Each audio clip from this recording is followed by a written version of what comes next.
രാഹുൽ മാങ്കൂട്ടത്തിനെതിരെ മൂന്നാമതൊരു പരാതിക്കാരി വന്ന് നമ്മൾ എല്ലാവരും കണ്ടു. ആ പരാതിക്കാരിയുടെ ശബ്ദ സന്ദേശങ്ങൾ നമ്മൾ എല്ലാവരും കേട്ടു. എന്നാൽ ആ ശബ്ദ സന്ദേശങ്ങൾ കേൾക്കുന്ന വ്യക്തികൾക്ക് തന്നെ വ്യക്തമായിട്ട് ഒരു കാര്യം മനസ്സിലാവുന്നുള്ളതാണ്. അതായത് വിവാഹം കഴിച്ച ഒരു വ്യക്തിക്ക് മറ്റൊരാളുമായിട്ടുണ്ടായ ആ ഒരു ബന്ധത്തെ നമ്മുടെ നാട്ടിൽ വേറൊരു കാര്യം പറയുന്നത്, ഓക്കെ അതവിടെ നിൽക്കട്ടെ, എന്നാൽ അവരങ്ങോട്ടും ഇങ്ങോട്ടും അറിഞ്ഞുകൊണ്ടുള്ള ഒരു ബന്ധപ്പെടലുകളാണല്ലേ. അല്ലാതെ ഇവിടെ രാഹുൽ മാങ്കൂട്ടത്തിൽ അങ്ങോട്ട് കയറി ചെന്ന് അത് ചെയ്തതല്ല. അത് ചെയ്തതാണ് എങ്കിൽ 3 മണിക്കൂറോളം അത് ചെയ്തു എന്ന് പറയുന്നുണ്ടല്ലോ. പക്ഷേ ആ വാക്കുകൾക്കൊക്കെ മുകളിൽ അവർ പറയുന്ന മറ്റൊരു വാക്കുണ്ട്. ഇത് കോടതിയിലെത്തിയ കൃത്യമായിട്ട് അദ്ദേഹത്തിന് ഊരി വരാൻ കഴിയുന്നുള്ളതാണ്. മറ്റൊന്നല്ല, ഇത് അറിഞ്ഞുകൊണ്ട് രണ്ടുപേരും ഈ അണ്ടർസ്റ്റാൻഡിങ്ങിനുള്ള നടന്ന കാര്യങ്ങളാന്നുള്ളതാണ്. പക്ഷെ പിന്നീട് അത് മാറ്റി പറയുന്ന ഒരവസ്ഥ. നമുക്ക് എന്തായാലും ആ ശബ്ദ സന്ദേശങ്ങൾ മുഴുവൻ ഒന്ന് കേൾക്കേണ്ടതായിട്ടുണ്ട്. അതിൽ പല ഭാഗങ്ങളിലും ഒരു സംഭവം ഒളിഞ്ഞിരിക്കുന്നുണ്ട്. അത് കേൾക്കുമ്പോൾ മനസ്സിലാവും. കേൾക്കാം. രാഹുല് എനിക്കത് പോകണം, അവിടെ പോകണം, ഇവിടെ പോകണം എന്നൊക്കെ പറഞ്ഞ ആള് ഇറങ്ങി ഓടുന്നൊരു സ്വഭാവം കൂടി ഉണ്ട്.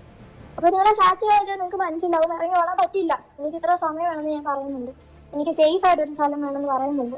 പിന്നെ രാഹുലിനെ കാണാൻ വരും എന്ന് പറയുമ്പോൾ ഞാൻ രാഹുലിന്റെ അടുത്ത് പറയുന്നുണ്ട്, ഞാൻ എന്റെ സൈഡിൽ നിന്ന് ഞാൻ ആരെങ്കിലും കൊണ്ടുവരും. രാഹുലിന്റെ സൈഡിൽ നിന്ന് രാഹുലിന്റെ അമ്മയോ ചേച്ചിയോ കുറച്ച് ഫ്രണ്ട്സിന്റെ പേരുണ്ട്, അത്രയും ഫ്രണ്ട്സോ അല്ലെങ്കിൽ ഫെനി എങ്കിൽ ഫെനി ആരെങ്കിലും കൊണ്ടുപോകാം. ഫെനി ആണെങ്കിൽ ഞാൻ അത്രയും കംഫർട്ടബിൾ ആണ്, എനിക്ക് നിന്നെ തീരെ വിശ്വാസമില്ല എന്ന് ഞാൻ രാഹുലിന്റെ അടുത്ത് പറയുന്നുണ്ട്. ഇതേ കാര്യം ഞാൻ ഫെനിയുടെ അടുത്ത് പറയുന്നുണ്ട്. ഫെനി ഞാൻ ഒറ്റയ്ക്കല്ല വരുന്നത്, ഞാൻ വരുമ്പോൾ എൻ്റെ ഒരു ക്ലോസ് ഫ്രണ്ട് എൻ്റെ കൂടെ കാണും.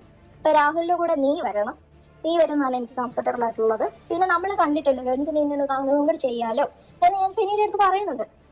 പിന്നീട് ഞാൻ ഈ സേഫ് പ്ലേസ് വേണമെന്ന് പറയുന്നുണ്ട് ഇവരായിട്ട്. അതൊക്കെയാണ് നിങ്ങൾ കണ്ടുകൊണ്ടിരിക്കുന്നത്. ഈ തലയും വാലും ഇല്ലാത്ത കുറച്ച് ചാറ്റുകൾ മാത്രം പുറത്ത് വിട്ട് എന്നെ പീഡിപ്പിച്ച ഒരാളെ വീണ്ടും എനിക്ക് 3-4 മണിക്കൂർ കാണണം എന്ന് പറയുമ്പം എന്നെ സ്ട്രക്ചർ ചെയ്യണം എന്നൊരു ഉദ്ദേശത്തോടുകൂടി മാത്രമാണ് അത് പുറത്തു വിട്ടെന്നാണ് എനിക്ക് മനസ്സിലായത്. 3-4 മണിക്കൂർ കാണണം എന്ന് പറഞ്ഞതിന്റെ ഉദ്ദേശം എനിക്ക് എല്ലാ കാര്യങ്ങളും ഒന്ന് സമാധാനത്തോടെ ഒന്ന് സംസാരിച്ച് ഐ നീഡ് ക്ലോഷർ, അത് ഞാൻ കൃത്യമായിട്ട് പറഞ്ഞിട്ടുള്ള ഒരു കാര്യമുണ്ട്. ഈ ശബ്ദ സന്ദേശങ്ങളിൽ എവിടെയും തന്നെ മനഃപൂർവ്വം അത് ചെയ്തു, ഇപ്പൊ ഇവർ പറഞ്ഞ വാക്കുകളുള്ള പീഡി, ഈ ഒരു പീഡി ചെയ്തു എന്നൊന്നല്ല പറയുന്നത് കേട്ടോ. അതായത് ഫെനിക്ക് ഒരു ലക്ഷ്യം ഉണ്ടായിരുന്നുള്ളൂ, ഇത് ആളുകളുടെ മുന്നിൽ 3-4 മണിക്കൂർ വീണ്ടും കാണണമെന്ന് പറഞ്ഞിട്ടുണ്ട്. ആ ഒരു കാര്യങ്ങൾ കൂട്ടി വായിക്കുമ്പോൾ ജനങ്ങൾ അല്ല ഇതെന്താ വീണ്ടും വിളിപ്പിച്ചത്, അത് മറ്റേ ട്രാക്ക് അല്ലേ എന്ന് ആളുകൾ ചിന്തിക്കുമെന്ന് തെറ്റിദ്ധരിപ്പിക്കാൻ വേണ്ടി ചെയ്തതാണെന്നാണ് ഇവർ അവകാശപ്പെടുന്നത്. അതായത് ഞങ്ങൾ ഒരുപാട് ചാറ്റ് ചെയ്തതിന്റെ ഒരു ചെറിയ കഷ്ണം മാത്രം നിങ്ങൾക്ക് കാണിച്ചു തന്നെന്നാ പറയുന്നത് കേട്ടോ. പിന്നെ ഇവർ 2024 ജൂൺ മുതലാണ് ഫെനിയുമായിട്ട് ഒരു സൗഹൃദം ഉണ്ടാവുന്നത്. അതിന് മുന്നേ ആണ് ഈ പരിപാടികളൊക്കെ കഴിഞ്ഞത് എന്നാണ് ഇവർ അവകാശപ്പെടുന്നത്. മുഴുവൻ കേട്ട് കഴിഞ്ഞാൽ മനസ്സിലാവും ഇവിടെ എവിടെയും രാഹുൽ മാങ്കൂട്ടത്തിൽ ഇത് ചെയ്തു എന്ന് ഇവര് പറയുന്നില്ല. രണ്ടുപേർ അറിഞ്ഞുകൊണ്ട് നടന്ന കാര്യങ്ങളാണ് എന്ന് തന്നെ മനസ്സിലാക്കേണ്ടതായിട്ടുണ്ട് എന്നുള്ളതാണ്. പിന്നെ വീഡിയോ കാണുന്ന ആളുകളോട് ദയവ് ചെയ്ത് ഒരു കമന്റോ ഒരു ലൈക്കോ ചെയ്യാൻ ശ്രമിക്കുക. അതെന്തുകൊണ്ടാണെന്ന് വെച്ചാൽ കൂടുതൽ ആളുകളിലേക്ക് എത്താൻ വേണ്ടിയിട്ടാണെന്നുള്ളതാണ്. ഓക്കെ, ഇനി അടുത്ത ശബ്ദ സന്ദേശം കേൾക്കാം. സേഫ് ആയിട്ടുള്ള സ്ഥലം വേണമെന്നാണ് ഞാൻ പറയുന്നത്. അത് ഓഫീസ് പറ്റത്തില്ല എന്ന് പറഞ്ഞ് കൃത്യമായിട്ട് ഞാൻ കാരണം പറയുന്നുണ്ട്. എന്റെ കാരണം കൊണ്ടാണ് ഓഫീസ് പറ്റത്തില്ല എന്ന് പറയുന്നത്.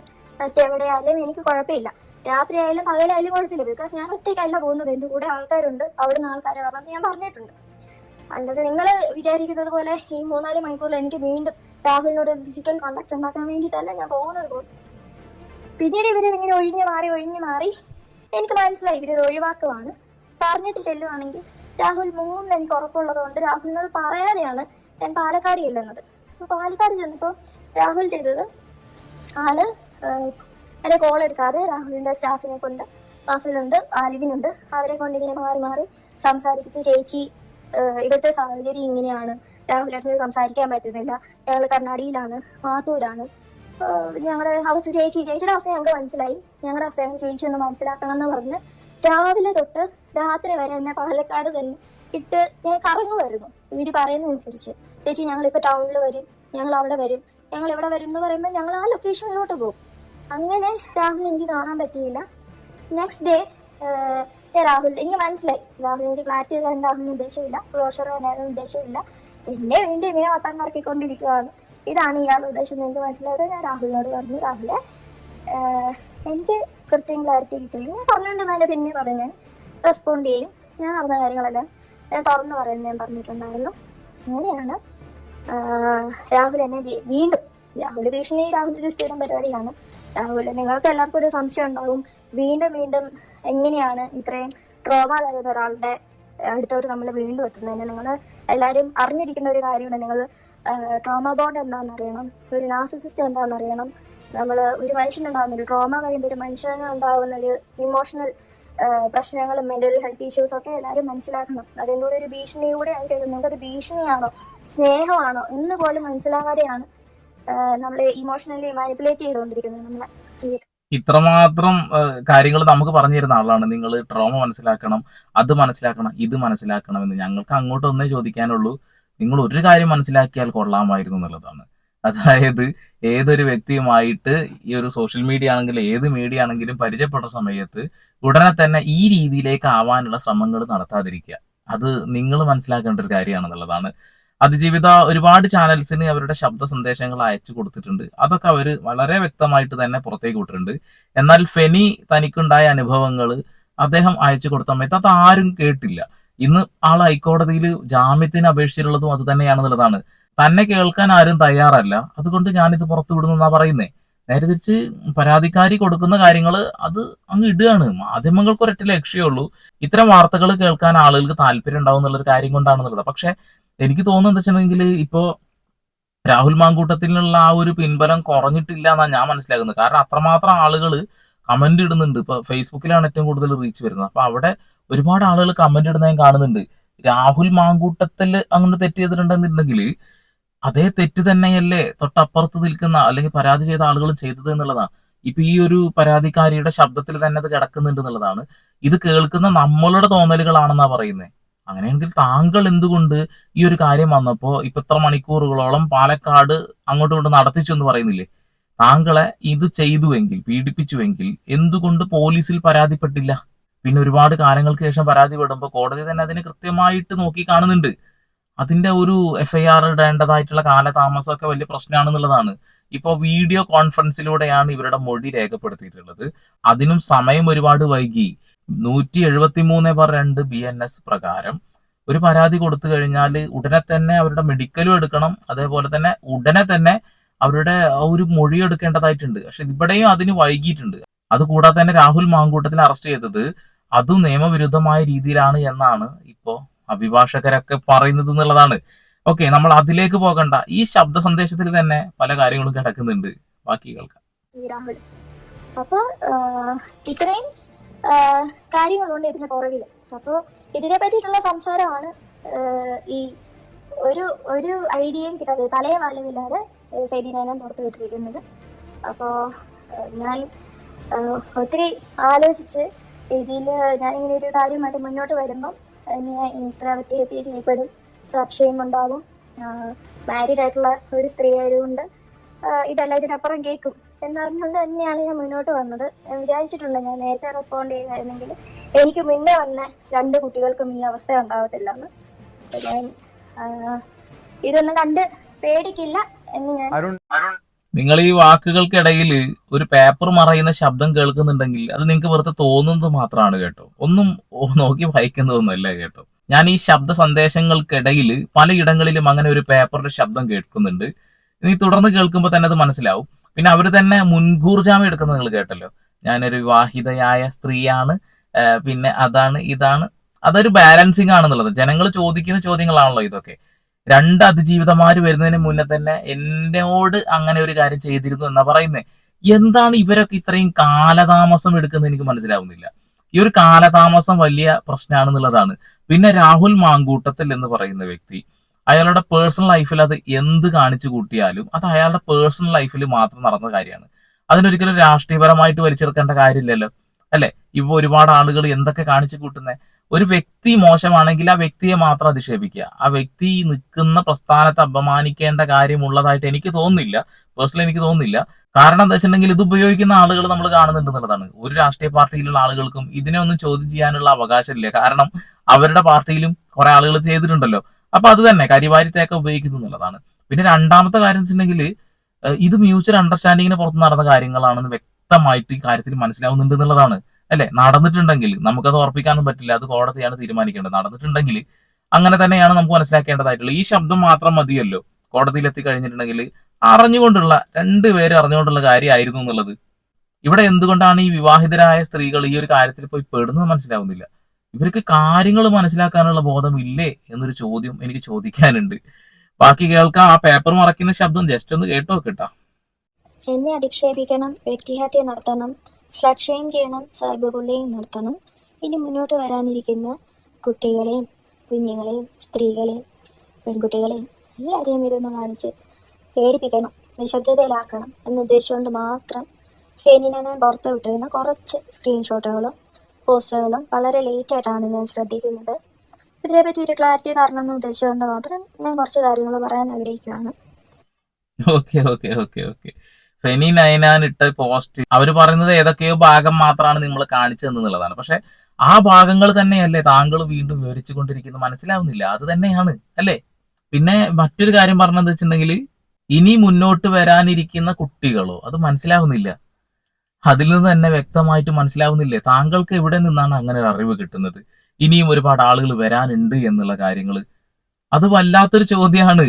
ഇനിയും ആളുകൾ വരാനുള്ളതല്ലേ എന്നുള്ള ചോദ്യം വേറൊരാൾ ചോദിക്കുന്നത് ഞാൻ കണ്ടു.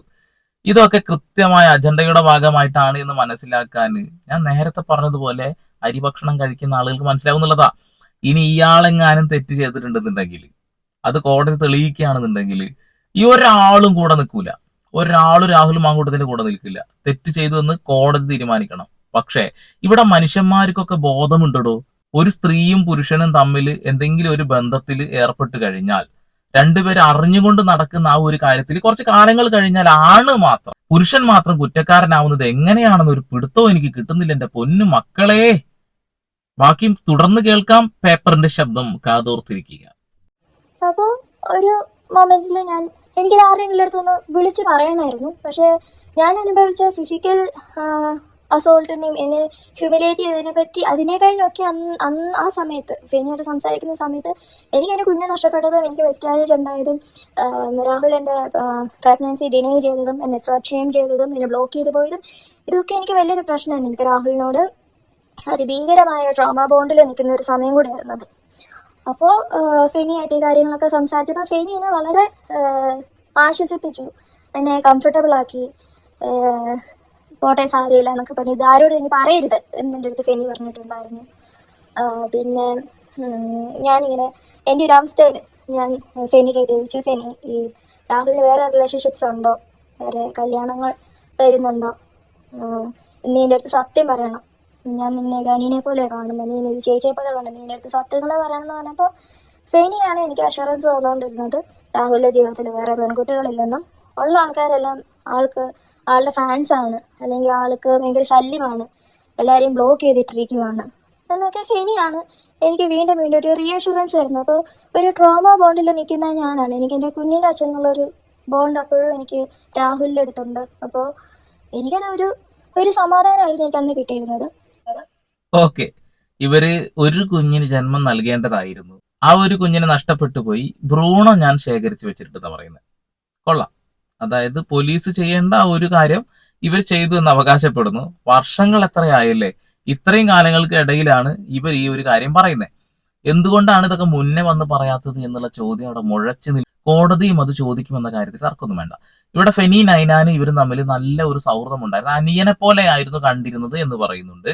ഓക്കെ, അങ്ങനെയെങ്കിൽ ഫെനി ധൈര്യപൂർവ്വം ബാക്കിയുള്ള എല്ലാ ചാറ്റുകളും പുറത്തു വിടണം തന്നെയാണ് ഞങ്ങൾ എല്ലാവരും ആഗ്രഹിക്കുന്നത്.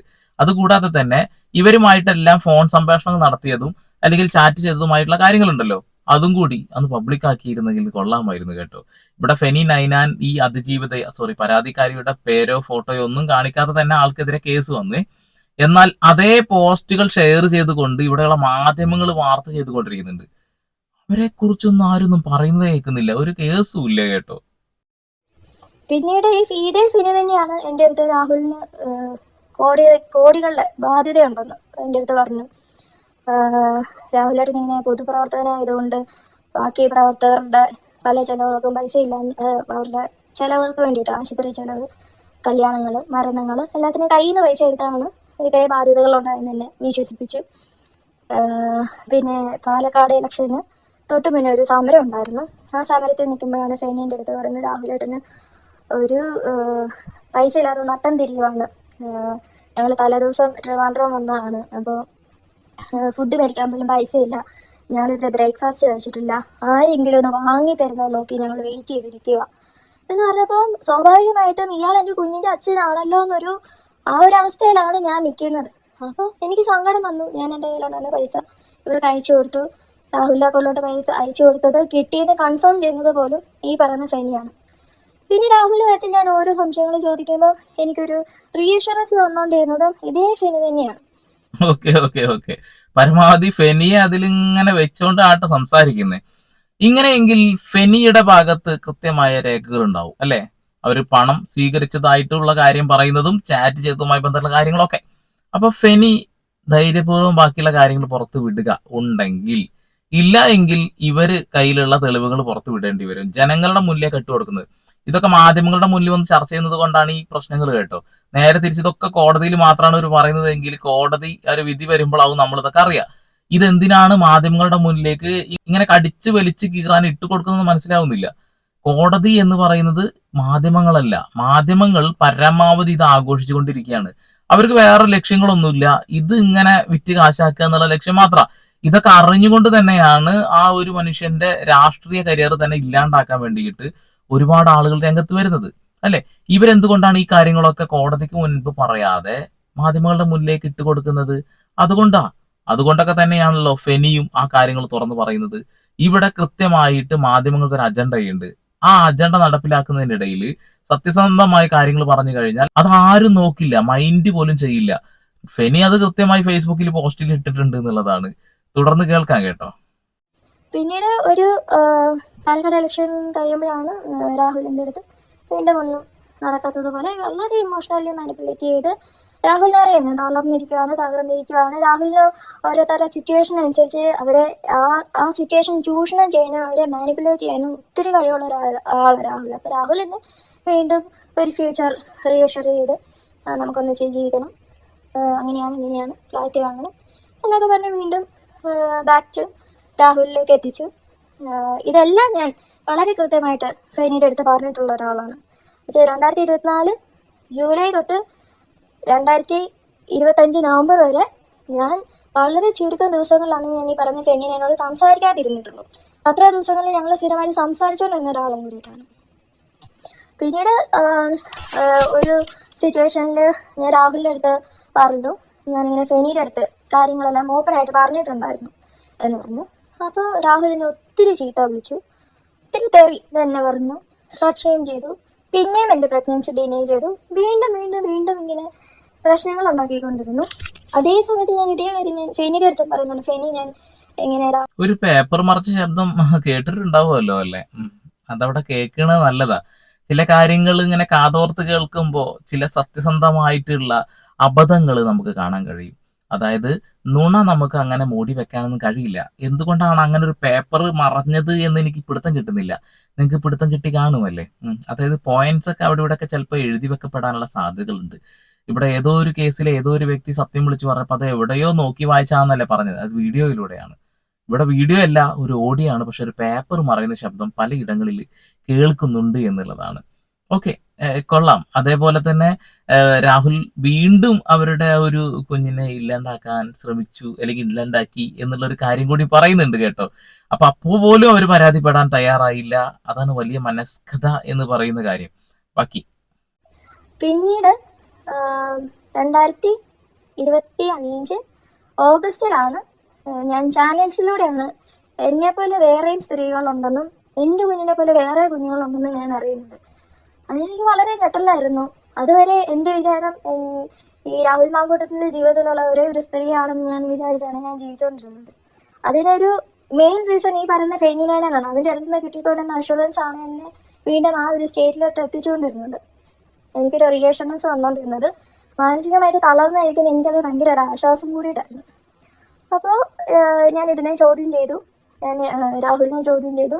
രാഹുലിൻ്റെ അടുത്ത് പറഞ്ഞു, ഇതൊക്കെ മീഡിയ ഡ്രിവൻ ആണ്, പൊളിറ്റിക്സ് ആണ്, പെയ്ഡാണ്. ആദ്യത്തെ കുട്ടിയുടെ കാര്യം ചോദിച്ചപ്പോൾ അങ്ങനെ ഒരാളെ ഇല്ലയെന്ന് പറഞ്ഞു. രണ്ടാമത്തെ കുട്ടിയുടെ കാര്യം ചോദിച്ചപ്പോൾ അത് ഫേക്കാന്ന് പറഞ്ഞു. ട്രാൻസ്ജെൻഡർ ഇഷ്യൂ ചോദിച്ചപ്പോൾ അത് പെയ്ഡാണ്. ന്യൂസ് 18 ചാനലും റിപ്പോർട്ടർ ചാനലും കൂടിയിട്ട് ചെയ്യുന്ന കളികളാണ്, എന്നെ എല്ലാവരെയും കൂടെ വീഴ്ത്താൻ നോക്കുവാണ് എന്തൊക്കെ പറഞ്ഞു. അപ്പം ഞാൻ രാഹുലിൻ്റെ അടുത്ത് പറഞ്ഞു എന്തായാലും വോയിസ് പുറത്ത് വന്നിരിക്കുന്നത് നിൻ്റെ ഇല്ലാന്ന് എനിക്ക് പറയാൻ പറ്റത്തില്ല എന്ന് പറഞ്ഞപ്പോഴാണ് രാഹുൽ അങ്ങനെ ഒരു പെൺകുട്ടിയുണ്ട് പക്ഷെ ഒരു ഗർഭമില്ല എന്നൊക്കെ എൻ്റെ അടുത്ത് അഡ്മിറ്റ് ചെയ്തിട്ട് രാഹുലിൻ്റെ അടുത്ത് പറഞ്ഞു ഞാനിതെല്ലാം നിന്നെ ബോധ്യപ്പെടുത്തി തരാം, നീ വരാൻ പറഞ്ഞു. ഞാൻ പറഞ്ഞു ഞാൻ അല്ലെങ്കിലും വരും, എനിക്കറിയണം, എനിക്ക് കൃത്യമായിട്ട് അറിയണം എന്താണ് സംഭവിച്ചതെന്ന് അറിയണം. വീണ്ടും ഒരു പേപ്പർ ആരോ മറച്ചു. ഓക്കെ, അതവിടെ നിൽക്കട്ടെ, നമ്മുടെ തോന്നലുകളാവാമല്ലോ അല്ലെ, അങ്ങനെ തന്നെ ഇരിക്കട്ടെ. എന്നാൽ ഒരു കാര്യം ചോദിക്കാൻ വിട്ടുപോയി. അതായത് ഒന്നാമത്തെ കേസ് ഒരാൾ പരാതി കൊടുത്തു, ആ ഒരു കേസിൽ ആളെ അറസ്റ്റ് ചെയ്യുമെന്ന് ആയപ്പോൾ ആള് മാറി നിന്നു. ഏതൊരു ബുദ്ധിയുള്ള മനുഷ്യനും അത് തന്നെയാണ് ചെയ്യുക, ജാമ്യം കിട്ടുന്നവരെ മാറി നിൽക്കും, അല്ലെങ്കിൽ വലിയ ബുദ്ധിമുട്ടായിരിക്കും. അത് കഴിഞ്ഞ് ജാമ്യം കിട്ടിയപ്പോഴും ഇവര് വന്ന് പരാതി കൊടുത്തില്ല, അവര് പരാതിപ്പെട്ടപ്പോഴും ഇവര് പരാതിപ്പെട്ടില്ല. രണ്ടാമത്തെ കേസ് വീണ്ടും പരാതിപ്പെടുന്ന ഒരാള് അതില് അറസ്റ്റ് തടയുകയാണ് ഉണ്ടായത് അല്ലെ, അപ്പോഴും ഇവര് വന്നില്ല കേട്ടോ. മൂന്നാമത് ആൾക്ക് ജാമ്യമൊക്കെ കിട്ടി അയാൾ പുറത്തെത്തിയപ്പോഴാണ് ഒരു ഓൺലൈൻ ആയിട്ടുള്ള ഒരു പരാതി കൊടുക്കുന്നത്. ആ പരാതി കിട്ടിയ ഉടനെ തന്നെ ആളെ അങ്ങ് അറസ്റ്റ് ചെയ്തു. കൊള്ളാം അല്ലെ, ഇവരെവിടെയായിരുന്നു ഇത്രയും നാള്? ഇനിയും ഒരുപാട് ആളുകൾ വരാനുണ്ട് എന്ന് ഇവർക്ക് എങ്ങനെ എത്ര വ്യക്തമായിട്ട് പറയാൻ കഴിയും?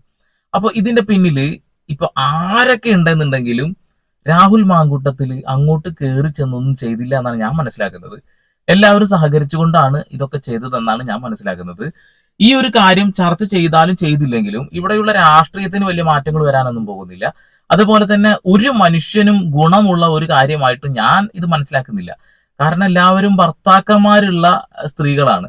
അവരെ പോലും വഞ്ചിച്ച് ഇങ്ങനെ ഒരു കാര്യം ചെയ്യുമ്പോൾ സ്വാഭാവികമായിട്ടും നമ്മളെ പോലെയുള്ള ആളുകൾക്ക് ഇതിനെക്കുറിച്ച് ചിന്തിക്കാൻ തോന്നുന്നു പോലും ഇല്ല അല്ലെ.